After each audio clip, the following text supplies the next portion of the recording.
¿Qué tal? Muy buenas tardes, bienvenidos en esta tarde a su programa Involúcrate. Ya ahora, antes de empezar nuestro programa, ya retiramos nuestro cubrebocas. Sin embargo, como les recordamos, siempre tenemos que traerlo a la mano para poder pues protegernos de esto que estamos viviendo en la pandemia. Es una de las medidas sanitarias que tenemos que tener siempre con cada uno de nosotros. Bienvenidos en esta tarde a su programa Involúcrate, aquí en su mejor estación de radio, su radio por internet, Radio UPG, su radio favorita, y les agradecemos que nos sintonicen, les agradecemos que estén siempre con nosotros, y recuerden que aquí en Radio UPG tenemos variedad, tenemos muchos estilos, muchos programas para todos los gustos y para todas las personas que quieran seguirnos. Aquí en Universidad Pedro de Gante tenemos una gran variedad de oferta educativa para todos aquellos que quieran venir a estudiar con nosotros. ¿Quieres una educación de calidad, una educación íntegra, una educación que verdaderamente te brinde las herramientas para salir adelante y para verdaderamente hacerle frente a los retos de la vida? Ven con nosotros a Pedro de Gante. Así como ves la calidad de los programas y la calidad de los contenidos, así está la calidad de las clases. Y esto es Involúcrate. Involúcrate está los jueves de 5 a 6 de la tarde. Vamos a compartir en nuestras redes sociales. Yo soy Israel Alonso y estamos los jueves de 5 a 6 de la tarde.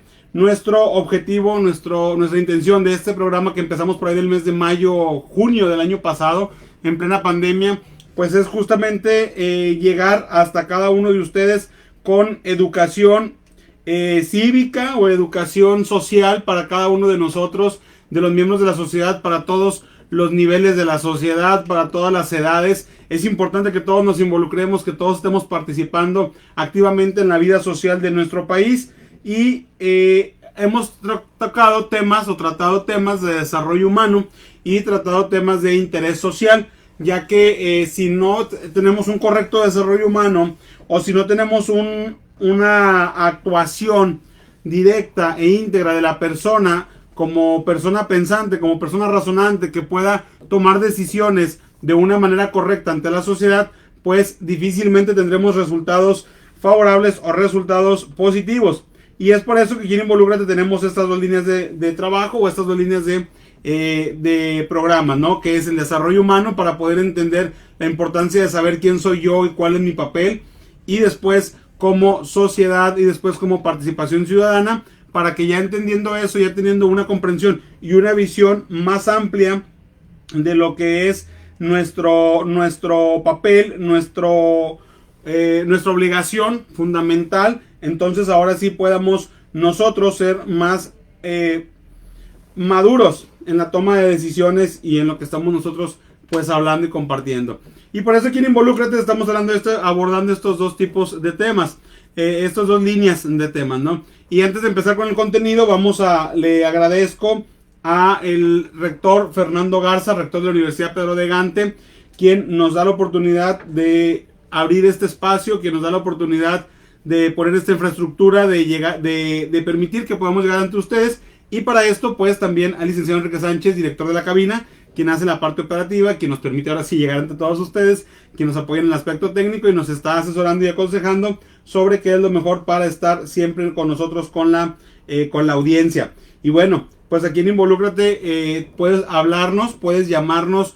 Tenemos teléfonos en cabina 81 86 03 36 02 y 81 86 03 36 03. Estamos por redes sociales, estamos como en Facebook, estamos ahorita de hecho transmitiendo en vivo como Radio UPG Oficial, y en YouTube también estamos como Radio UPG Oficial, en Twitter e Instagram como Radio UPG Oficial.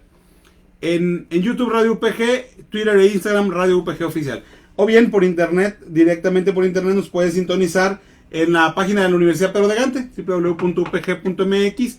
Te vas a ir a la página, busca la sección donde dice radio y vas a poder localizarnos en radio y vas a poder escuchar este contenido que estamos trayendo para todos ustedes. Y bueno, el día de hoy vamos a hablar de un programa importante que nos va a ayudar a entender un poquito más de cómo está compuesto el gobierno y el Estado mexicano.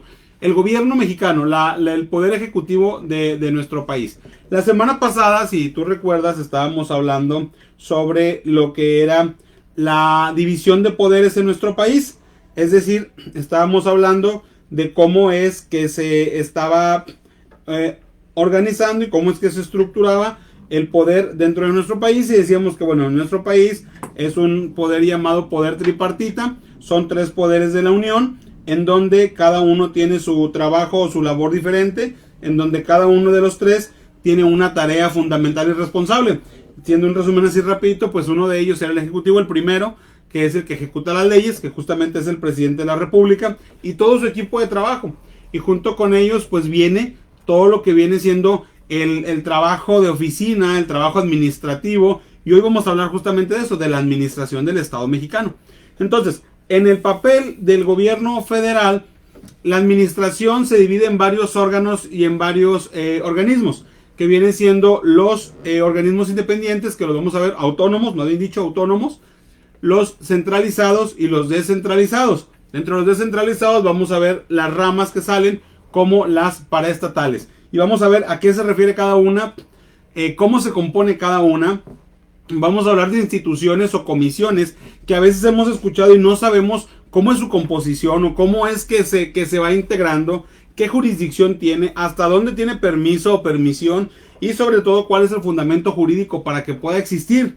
La semana pasada hablábamos de hecho una base jurídica constitucional para poder saber y entender cuáles eran los papeles del presidente y para poder entender también cuáles eran sus atribuciones, pero al mismo tiempo sus limitaciones. Una de ellas se los he dicho la semana pasada, el presidente no puede cambiar la ley, sin embargo puede hacer la propuesta a los cambios de ley, que ahora sí viene la segunda parte, que es el poder ejecutivo.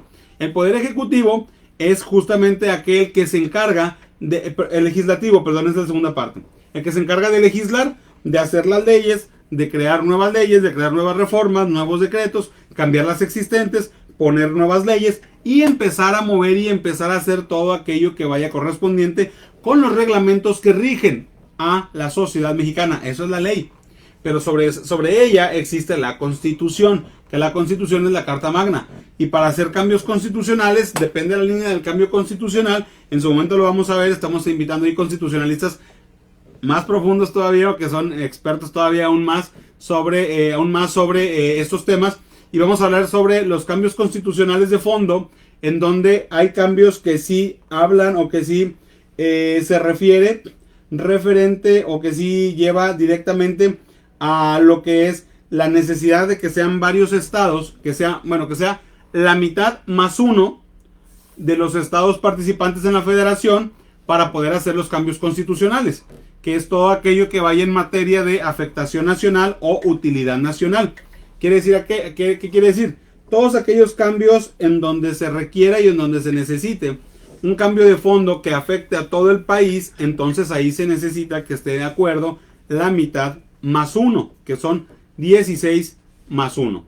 ¿Por qué? Porque recuerden que México es una entidad federada, una república federada, unida por 32 estados libres y soberanos. Esto nunca me canso de repetirlo, y eso lo marca la Constitución, artículo 39 al 41. Somos 32 estados libres y soberanos en nuestros territorios. Por eso tenemos nuestro Congreso local, por eso tenemos nuestra Constitución local, por eso tenemos nuestro gobernador y tenemos también nuestras leyes, porque somos libres y soberanos dentro de nuestro territorio.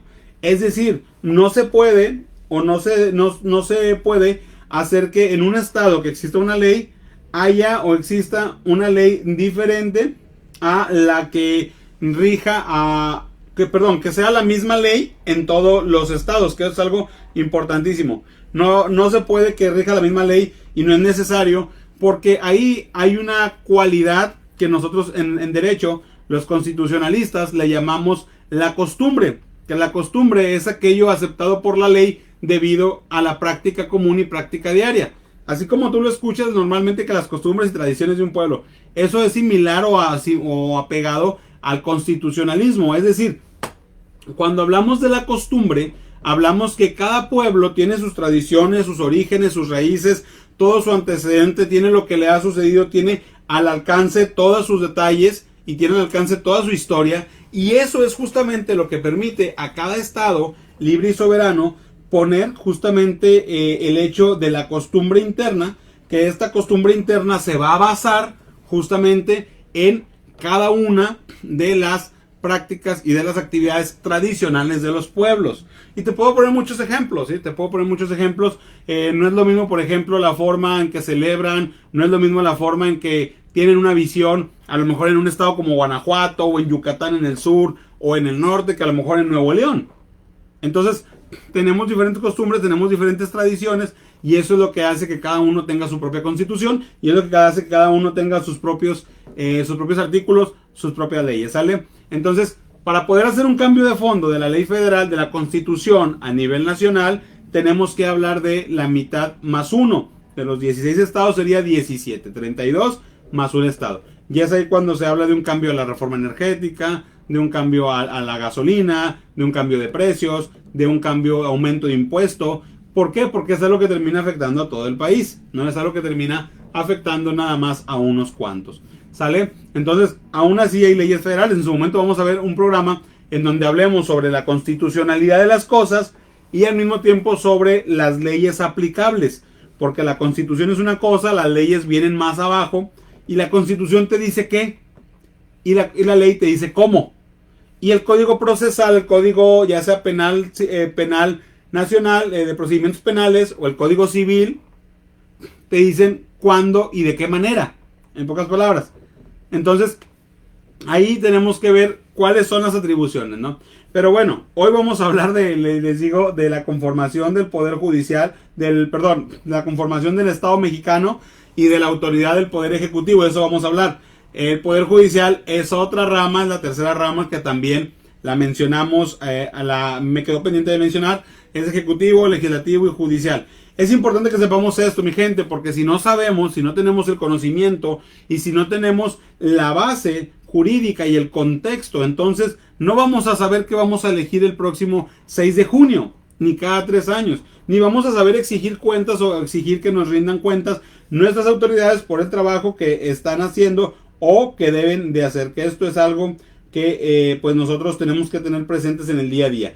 Recuerden que tenemos que involucrarnos todos, tenemos que participar todos, y si no participamos, y si no hacemos lo que nos corresponde, y si no hacemos lo que está a nuestro alcance, entonces vamos a seguir igual en cuestión de que no va a haber una rendición de cuentas y en cuestión de que no vamos a buscar una evaluación para mejorar o para superarnos o para seguir avanzando. Y esto es una realidad, por eso la importancia de esta cadena de programas en donde durante todo febrero también vamos a hablar, próxima semana empezamos a hablar también de las atribuciones de cada uno de los poderes, vamos a hablar también de la división de poderes.